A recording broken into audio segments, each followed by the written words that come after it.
আসসালামু আলাইকুম ভিউয়ার্স, আপনারা দেখছেন ভালোবাসা পেজ, সাথে আছে আমি মোহাম্মদ আসলাম হোসেন। আজকে পুরো ভিডিওটা দেখার চেষ্টা করবেন যারা বিশেষ করে সাউথ আফ্রিকায় বর্তমান সিচুয়েশনে বসবাস করতেছেন কিংবা ব্যবসা পরিচালনা করে আসতেছেন। অনেকেই হয়তো সামান্য কিছু কথা শুনেই বলবেন যে ও কি বলতেছে না বলতেছে, ওর কথা শুনে লাভ নেই। কিন্তু সম্পূর্ণ ভিডিওটা দেখলে আপনি হয়তো বুঝতে পারবেন যে বর্তমান পরিস্থিতিতে আপনার করণীয়টা কী।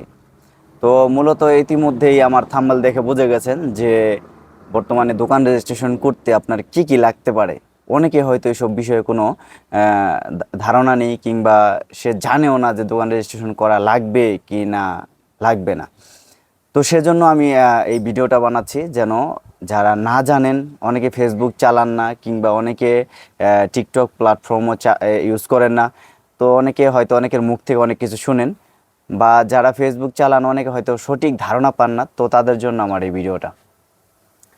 মূলত সাউথ আফ্রিকান গভর্নমেন্ট এখন চাচ্ছে যে প্রত্যেকটা ফরেনার বলতে প্রত্যেকটা দেশের, সোমালিয়ান, ইথিওপিয়ান, মালাওয়ান, মোজাম্বিকের, বাংলাদেশি, পাকিস্তানি, চায়না, ইন্ডিয়া, যারা যেখানে দোকান পরিচালনা করতেছে প্রত্যেকে যেন তাদের একটা অন্তর্ভুক্ত, মানে সরকারের অন্তর্ভুক্ত, সরকারের আন্ডারে, যেমন ইউরোপ আমেরিকার মতো ভ্যাট দিয়ে, ইউরোপ আমেরিকার মতো মানে সঠিক নিয়মে হালাল উপার্জন, যেটা আমাদের মুসলমানদের ভাষায় আর কি, ওইভাবে করতে পারে সেই দিকে তারা নজর দিচ্ছে। এবং সরকার এই সাউথ আফ্রিকার অর্থনৈতিক দিক ঠিক করার জন্য, ইকোনমিটা ঠিক করার জন্য তারা এখন চাচ্ছে যে প্রত্যেকটা দোকান যেন তাদের আওতাভুক্ত চলে আসে, তাদের ট্যাক্স, ভ্যাট ট্যাক্স দিয়ে তারপরে এদেশে ব্যবসা পরিচালনা করে।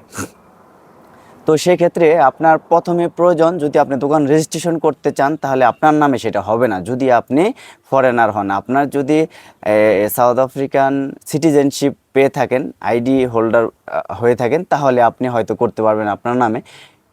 এছাড়া আপনি এটা করতে পারবেন না। তাছাড়া আপনাকে করতে হবে যেটা, সেটা হচ্ছে যে আপনার যে বাড়ির মালিক আছে, প্রপার্টির মালিক আছে, তার নামে আপনার সেই দোকানটা রেজিস্ট্রেশন করতে হবে। কিন্তু আপনার করণীয় কী?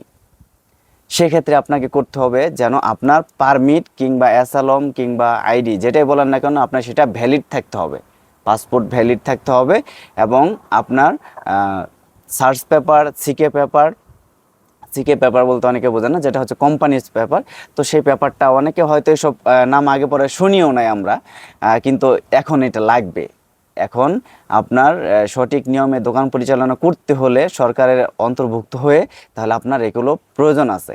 এখন আপনি মনে করবেন যে না, আমি তো এই দেশে ছোটোখাটো একটা দোকান চালাই চেপা চাপার মধ্যে গ্রামে, আমার এটার মধ্যে কে খোঁজ নিতে আসবে? দেখেন, খোঁজ নেওয়াটা বড় কথা না, যেদিন আসবে সেদিন আপনার দোকানটা বন্ধ করে দিবে।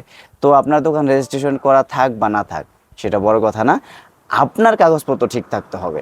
সেটা হচ্ছে আপনার সার্চ পেপার ঠিক থাকতে হবে, আপনার সিকে পেপার ঠিক থাকতে হবে, আপনি যেই দোকান পরিচালনা করতেছেন সেই দোকানের ফায়ার সার্ভিস ডিপার্টমেন্টের একটা সার্টিফিকেট ঠিক থাকতে হবে, আপনি যেই দোকান পরিচালনা করতেছেন সেই দোকানের হেলথ ডিপার্টমেন্টের সার্টিফিকেট ঠিক আছে কি না সেটা অন্তর্ভুক্ত হতে হবে আপনাকে, সেটা অবশ্যই লাগবে।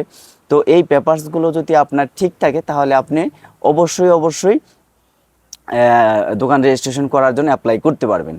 আর সেজন্য আপনাকে আপনার স্থানীয় যেই মিউনিসিপ্যালিটি আছে, লোকাল মিউনিসিপ্যালিটি, তাদের সাথে যোগাযোগ করতে হবে। সেখানে গিয়ে আপনি আপনার এই দোকানটাকে রেজিস্ট্রেশন করতে পারবেন। তো সেক্ষেত্রে আপনি ওই যে আগেই বললাম যে আপনি যদি আইডি হোল্ডার না হন তাহলে আপনি করতে পারবেন না। সেক্ষেত্রে আপনার করণীয় হচ্ছে আপনি আপনার বাড়ির মালিককে বলবেন যেন আপনার এই দোকানটা রেজিস্ট্রেশন করে এনে দেয়। এবং সে রেজিস্ট্রেশন যখন করতে যাবে তখন আরেকটা পেপারসের প্রয়োজন আছে, সেটা হচ্ছে আপনি যে আপনার মালিকের কাছ থেকে 4 বছর, 3 বছর, 5 বছরের কন্ট্রাক্ট নিয়ে নিছেন দোকানটা চালানোর জন্য, সে স্থানীয় যেই পুলিশ স্টেশন আছে সেখানে গিয়ে একটা এফিডেভিট করে আনতে হবে।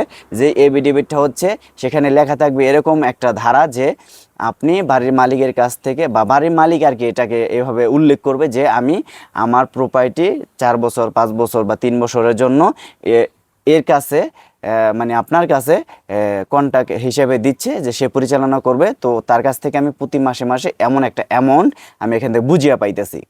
এবং সেই বাড়ির মালিককে সেই দোকানের সব কিছু পেপারস ঠিক আছে, বৈদ্যুতিক লাইন ঠিক আছে, হেলথ ডিপার্টমেন্টের সার্টিফিকেট ঠিক আছে, এমনকি আপনার যেই আপনার যে পেপারসগুলো সেগুলো ঠিক আছে, এগুলো সে উল্লেখ করে সেখানে আবেদন করবে একটা সরকারি ফি দিয়ে।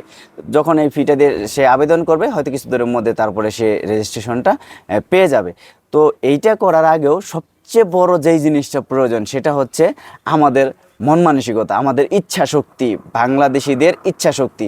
কারণ আমি দেখছি যে ইতিমধ্যে যেই সিচুয়েশনটা পুরো সাউথ আফ্রিকাতে বিরাজ করতেছে, সেই ক্ষেত্রে প্রত্যেকটা নেশনের মানুষই আপনার এইটার দিকে ঝুঁকে পড়ছে, এগিয়ে আসতেছে, বানানোর জন্য আগ্রহী প্রকাশ করতেছে। কিন্তু কিছু কিছু বাঙালি আছে যারা এগুলো চিন্তা করতেছে, দূর 10-20 বছর যাবৎ আমরা এই দেশে আছি, এরকম শুনেই আসতেছে, কিচ্ছু হচ্ছে না। কিন্তু দেখেন গত বছর বা বিগত দিনগুলোর কথা চিন্তা না করে এখন যে পরিস্থিতি, এই পরিস্থিতি থেকে আপনাকে এটাকে বানাতেই হবে, আপনাকে দোকান রেজিস্ট্রেশন করতেই হবে। আপনার যে পেপারসগুলো প্রয়োজন সেগুলো আপনি যদি চাকরিও করেন তারপরেও আপনার সেই পেপারসগুলো প্রয়োজন আছে। সেক্ষেত্রে আপনি যদি এটাকে অবহেলা করেন তাহলে আপনি পরবর্তীতে দেখা গেছে আপনার টাকার মাল একটা দোকান হয়তো বন্ধ হয়ে যেতে পারে, আপনার ইনকাম বন্ধ হয়ে যেতে পারে। তো সেক্ষেত্রে আমি বলবো যে সর্বপ্রথম আমাদের যে বাঙালিদের যে করণীয় সেটা হচ্ছে ইচ্ছা শক্তি, যে আপনাকে না, আমি এই দেশে বসে থেকে কোনো লাভ নাই, যত টাকা লাগুক বা যাই লাগুক আমি এই কাগজগুলো আমার কমপ্লিট করে রাখবো। যখন আপনি এই ইচ্ছা শক্তিটা আপনি পোষণ করবেন বা আপনি চেষ্টা করবেন, তখন দেখবেন আপনার কাগজগুলো হয়ে যাবে, আপনার দোকানটাও নিরাপদ হয়ে যাবে, আর আপনি সাউথ আফ্রিকার নিয়মকানুন মেনে দোকান পরিচালনা করতে পারবেন, ব্যবসা পরিচালনা করতে পারবেন। তো এই ছিল আজকের নিউজ। পুরো নিউজটা যারা দেখলেন তাদেরকে অসংখ্য ধন্যবাদ। আর যারা ইতিমধ্যে দেখেননি আমার এই ভিডিওটা, তাদের দেখার জন্য অন্ততপক্ষে একটা শেয়ার করে দিবেন। আর আপনি যদি আমার এই পেজে নতুন হয়ে থাকেন তাহলে একটা ফলো দিয়ে যাবেন। ধন্যবাদ সবাইকে, আল্লাহ হাফেজ।